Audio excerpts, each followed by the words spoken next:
Hey guys, ಎಲ್ಲರಿಗೂ ನಮಸ್ಕಾರ Basu welcome back to Sagar stories top 5 cricketing ಅಪ್ಡೇಟ್ಸ್ಗೆ ಎಲ್ಲರಿಗೂ ಸ್ವಾಗತ ಮಗ. ಮೊದಲನೇ ಅಪ್ಡೇಟು ಗೊತ್ತಿರೋದೆ ಏನು ಟ್ರೆಂಡಿಂಗ್ ಇವತ್ತು ಕ್ರಿಕೆಟಲ್ಲಿ ಅಂತ. It's Virat Kohli 37th birthday. 37 ವರ್ಷ ಕಂಪ್ಲೀಟ್ ಆಗೋಯ್ತು, ವಯಸ್ಸು ಆಗೋಯ್ತು ವಿರಾಟ್ ಕೊಹ್ಲಿಗೆ. ಬಿಳಿಗಡ್ಡ ಬರ್ತಾ ಇದ್ದಂಗೆ ವಿರಾಟ್ ಕೊಹ್ಲಿನೇ ಹೇಳ್ತಾರೆ ನನಗೆ ಬಿಳಿಗಡ್ಡ ಬಂದ್ಬಿಟ್ಟೈತೆ, ವಯಸ್ಸಾಗೋಗ್ಬಿಟ್ಟೈತೆ ಅಂತ ಅವ್ರು ಫೀಲ್ ಮಾಡಿಸ್ತಾರೆ ಫ್ಯಾನ್ಸ್ಗಳಿಗೆ. ಬಟ್ ಫ್ಯಾನ್ಸ್ಗಳಿಗಂತೂ ಅನಿಸಿಲ್ಲ ವಿರಾಟ್ ಕೊಹ್ಲಿಗೆ ವಯಸ್ಸಾಗೋಗ್ಬಿಟ್ಟಿದೆ ಅಂತ. ಖಂಡಿತ ನಾವು ಅಂದ್ಕೊಂಡಿದ್ದೇನು ಅಂತಂದರೆ ವಿರಾಟ್ ಕೊಹ್ಲಿಗಿರೋವಂಥ ಫಿಟ್ನೆಸ್ಗೆ, ಅವ್ರಿಗಿರೋವಂಥ ಎಲ್ಲದಕ್ಕೂ ಕೂಡ ಫ್ಯಾನ್ ಬೇಸಿಗೆ ಎಲ್ಲದಕ್ಕೂ ಕೂಡ ಅವರು ಕಮ್ಮಿ ಅಂದ್ರೂ ಕೂಡ ಒಂದು 45 ವರ್ಷ ಆಡ್ತಾರೆ ಪಕ್ಕ ಅಂತ ಅಂದ್ಕೊಂಡಿದ್ವಿ, ಹೋಪ್ ಮಾಡಿದ್ವಿ. ಇಂಟರ್ನ್ಯಾಷನಲ್ ಕ್ರಿಕೆಟ್ ಯಾವ ರೇಂಜಿಗೆ ಆಡ್ತಾರೆ ಅಂತ, ಅಟ್ಲೀಸ್ಟ್ ಇನ್ನೂ 2 world cup 50 over world cup ಆಡ್ತಾರೆ ಅಂತ ಅಂದ್ಕೊಂಡಿದ್ವಿ. ಏನೋ ಮಾಡೋಕ್ಕಾಗಲ್ಲ. ಬಟ್ ಯಾಸ್ ಅಚೀವ್ಡ್ ಎವ್ರಿಥಿಂಗ್ ಮಗ, everything.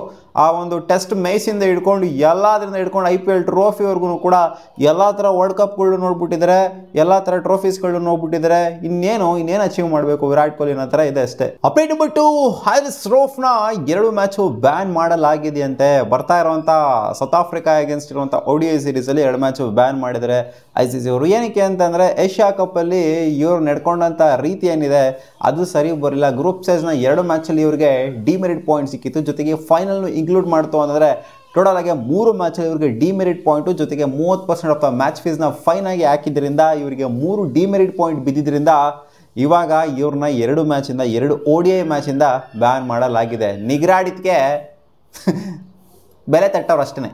Update number 3, Harmanpreet Kaur ಟ್ರೋಫಿನ ಗೆಲ್ತಾ ಇದ್ದಂಗೆ, ಲಾಸ್ಟ್ ಕ್ಯಾಚ್ನ ತಗೊತಾ ಇದ್ದಂಗೆ, ವರ್ಲ್ಡ್ ಕಪ್ನ ಗೆಲ್ತಾ ಇದ್ದಂಗೆ, ಟ್ರೋಫಿ ಎತ್ತುತ್ತಾ ಇದ್ದಂಗೆ ವರ್ಲ್ಡ್ ಕಪ್ನ ಟ್ಯಾಟೋ ಹಾಕಿಸ್ಕೊಂಡ್ಬಿಟ್ಟವ್ರೆ ಗುರು. ಹೌದು, ಅವರ ಲೆಫ್ಟ್ ಶೋಲ್ಡರ್ ಮೇಲೆ ಟ್ಯಾಟೋ ಹಾಕಿಸ್ಕೊಂಡ್ಬಿಟ್ಟವ್ರೆ. ವರ್ಲ್ಡ್ ಕಪ್ತು 2025 ಅಂತ ಹಾಕ್ಕೊಂಡು ವುಮೆನ್ಸ್ ವರ್ಲ್ಡ್ ಕಪ್ತು ಆ ಒಂದು ಇಮೇಜ್ನ ಟ್ಯಾಟೋ ಹಾಕಿಸ್ಕೊಂಡ್ಬಿಟ್ಟವ್ರೆ. ಸೊ ಇದು ತೋರಿಸುತ್ತೆ ಎಷ್ಟು ಕಷ್ಟಪಟ್ಟಿದ್ರು ವರ್ಲ್ಡ್ ಕಪ್ನ ಗೆಲ್ಲೋದಕ್ಕೆ ಟೀಮ್ ಇಂಡಿಯಾ ಅಂತ. ಎಸ್ಪೆಷಲಿ ವುಮೆನ್ಸ್ ಕ್ರಿಕೆಟ್ ಅಂತ ಬಂದಾಗ ಒಂದೇ ಒಂದು ODI ವರ್ಲ್ಡ್ ಕಪ್ ಕೂಡ ನಮಗೆ ಇರಲಿಲ್ಲ. ಸೊ ಇದನ್ನು ಗೆಲ್ಲಬೇಕು ಅಂತಂದರೆ ಸಿಕ್ಕಾಪಟ್ಟೆ ಕಷ್ಟಪಟ್ಟಿದ್ದಾರೆ.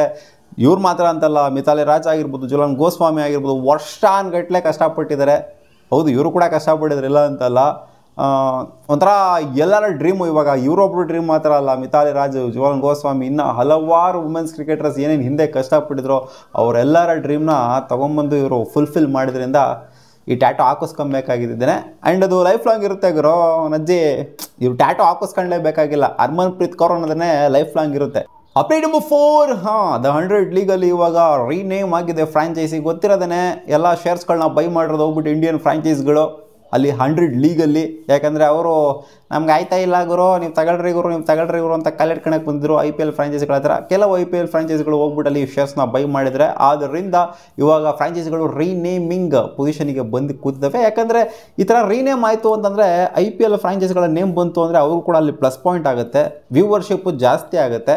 ಯಾಕಂದರೆ ಗೊತ್ತಲ್ಲಪ್ಪ, ಸೌತ್ ಆಫ್ರಿಕನ್ ಲೀಗಲ್ಲಿ ಜೊತೆಗೆ ಬೇರೆ ಬೇರೆ ಲೀಗ್ಗಳಲ್ಲಿ ಇವಾಗ IL T20 ಆಗಿರ್ಬೋದು, ಇವಾಗ ಈ ಥರ ಫ್ರಾಂಚೈಸ್ ನೇಮ್ ಇಟ್ಕೊಂಡು ಹೋಯಿತು ಅಂತಂದರೆ, ಎಕ್ಸಿಸ್ಟಿಂಗ್ IPL ಫ್ರಾಂಚೈಸ್ ನೇಮ್ ಇಟ್ಕೊಂಡು ಹೋಯಿತು ಅಂದರೆ ಕ್ಲಿಕ್ ಆಗುತ್ತೆ ಫ್ರಾಂಚೈಸಿಗಳು ನಾರ್ಮಲಾಗಿ ಹೋಗುವಂಥದ್ಕಿಂತ. ಸೊ ಇವಾಗ ನಾರ್ತರ್ನ್ ಸೂಪರ್ ಚಾರ್ಜರ್ಸ್ ಅಂತ ಏನೊಂದು ಫ್ರಾಂಚೈಸ್ ಇತ್ತು, ಸೊ ಆ ಒಂದು ಟೀಮ್ನ ಇವಾಗ ಸನ್ರೈಸರ್ಸ್ ಲೀಡ್ಸ್ ಅಂತ ಚೇಂಜ್ ಮಾಡಲಾಗಿದೆ. ಒಟ್ಟಲ್ಲಿ ಸನ್ರೈಸರ್ಸ್ ಅನ್ನೋ ನೇಮು ಇವಾಗ ಮೊದಲನೇ ಫ್ರಾಂಚೈಸ್ ಆಗುತ್ತೆ.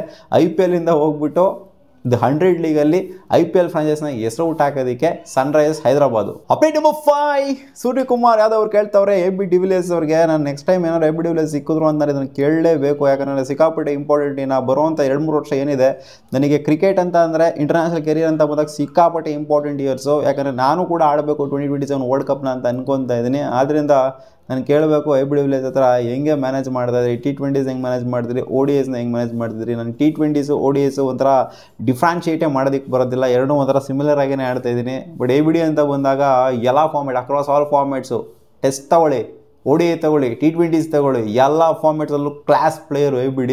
ಬರೀ ಒಂದು ಫಾರ್ಮೇಟಲ್ಲಿ ಮಾತ್ರ ಅಂತಲ್ಲ. ಅದಕ್ಕೋಸ್ಕರ ABDನ ಸೂರ್ಯಕುಮಾರ್ ಯಾದವ್ ಕಂಪೇರ್ ಕೂಡ ಮಾಡೋದಕ್ಕಾಗಲ್ಲ. ABD ಇಸ್ ಸಮಥಿಂಗ್ ಎಲ್ಸ್ ಅಷ್ಟಿನಲ್ಲಿ. ಇವರೇ ಕೇಳ್ತಾ ಇದ್ರು ನೋಡಿ ABD ಹತ್ರ, ನಾನು ಕೇಳಬೇಕು ಹೆಂಗೆ ಇದನ್ನು ಮ್ಯಾನೇಜ್ ಮಾಡ್ತಾಯಿದ್ರಿ ನೀವು. ನಾನು ನಿಮ್ಮ ಥರನೇ ಒಂದು ರೇಂಜಿಗೆ ಬ್ರ್ಯಾಂಡ್ ಆಫ್ ಕ್ರಿಕೆಟ್ ಆಡ್ತೀನಿ T20ಲಿ, ಬಟ್ ಕನ್ಸಿಸ್ಟೆನ್ಸಿ ಅನ್ನೋದಿಲ್ಲ. ಜೊತೆಗೆ ಇಲ್ಲಿ ODIsನ T20ಸ್ನ ಜೊತೆಗೆ ಇಲ್ಲಿ ಟೆಸ್ಟ್ ಫಾರ್ಮೇಟ್ನ ಇಲ್ಲಿ ನಾನು ಡಿಫ್ರಾನ್ಷಿಯೇಟೇ ಮಾಡೋಕ್ಕಾಗ್ತಿಲ್ಲ, ಒಂದೇ ಥರ ನೋಡ್ತಾ ಇದ್ದೀನಿ.